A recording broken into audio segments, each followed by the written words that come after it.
Hello बच्चों, चलिए फटाक से देख लेते हैं कि ग्राम पॉजिटिव और ग्राम निगेटिव बैक्टीरिया में क्या डिफरेंस है। ये बहुत ही मोस्ट इंपॉर्टेंट टॉपिक है। सबसे पहले बात करते हैं ग्राम पॉजिटिव बैक्टीरिया को किस चीज़ से डिनोट किया जाता है। तो ग्राम पॉजिटिव बैक्टीरिया को जीएन पॉजिटिव से भी हम लोग डिनोट करते हैं और ग्राम निगेटिव बैक्टीरिया को जीएन निगेटिव साइन से भी डिनोट किया जाता है। अब बात कर लेते हैं कि सेल वॉल के आधार पर ग्राम पॉजिटिव और ग्राम निगेटिव को किस टाइप से डिवाइड किया गया है, किस तरह से डिवाइड किया गया। तो चलिए, जो ग्राम पॉजिटिव की बैक्टीरिया होती है उसका जो सेल वॉल होता है वो सिंगल लेयर्ड होता है, केवल एक परत से मिलकर बना हुआ होता है। और जो ग्राम निगेटिव की बैक्टीरिया होती है वो 3 परतों से मिलकर बनी हुई होती है। अर्थात in Gram positive cell wall are single layered and in Gram negative cell wall are triple layered. अब बात करते हैं कि वो लेयर जो होती है वो कितनी मोटी होती है। उसके आधार पर भी इन दोनों को क्या किया जाता है, डिवाइड किया जाता है। क्या डिवाइड किया जाता है? In Gram positive the cell wall is thick about 150 to 200। जो ग्राम पॉजिटिव की जो सेल वॉल होती है वो 150 से लेकर 200 एंगस्ट्रॉन्ग थिक होती है, मोटी होती है। लेकिन वहीं पर जो ग्राम निगेटिव बैक्टीरिया होती हैं उनकी जो सेल वॉल होती है, कोशिका भित्ति होती है, वो 75 से लेकर 120 एंगस्ट्रॉन्ग ही मोटी होती है।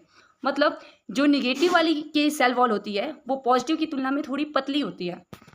चलिए अब बात करते हैं कि ये जो सेल वॉल है वो किस चीज़ से मिलकर बना है, क्या उसके भी आधार पर इसे डिवाइड किया गया है। तो देखिए, जो सेल वॉल होता है वो पेप्टाइडोग्लाइकॉन और पॉलीसैकेराइड से मिलकर बना हुआ होता है, केवल बैक्टीरिया में।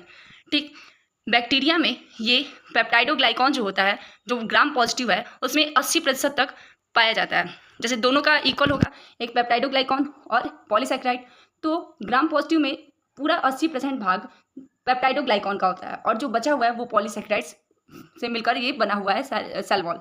लेकिन जो ग्राम निगेटिव है उसमें जो पेप्टाइडोग्लाइकॉन की मात्रा है वो 3 से लेकर 12 तक ही है। ठीक, और बाकी जो बचा है वो पॉलीसैकेराइड्स है। जिस कारण से देखिए, पेप्टाइडोग्लाइकॉन के कारण अगर अधिक रहेगा तो जो सेल वॉल होगी वो कठोर हो जाएगी। ठीक, तो इसीलिए कहा जाता है कि जो ग्राम पॉजिटिव की बैक्टीरिया होती है उसका जो सेल वॉल होता है वो रिजाइड होता है, लेकिन जो ग्राम निगेटिव बैक्टीरिया का सेल वॉल है वो इलास्टिक होता है। वो लास्ट में हम लोग देखेंगे।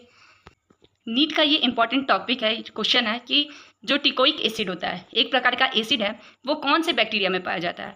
तो in Gram positive bacteria teichoic acid are present.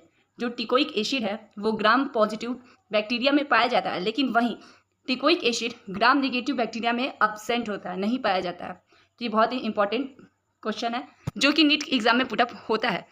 अब बात करते हैं ग्राम निगेटिव जो पॉजिटिव बैक्टीरिया है उसमें लिपिड की परसेंटेज कितनी होती है।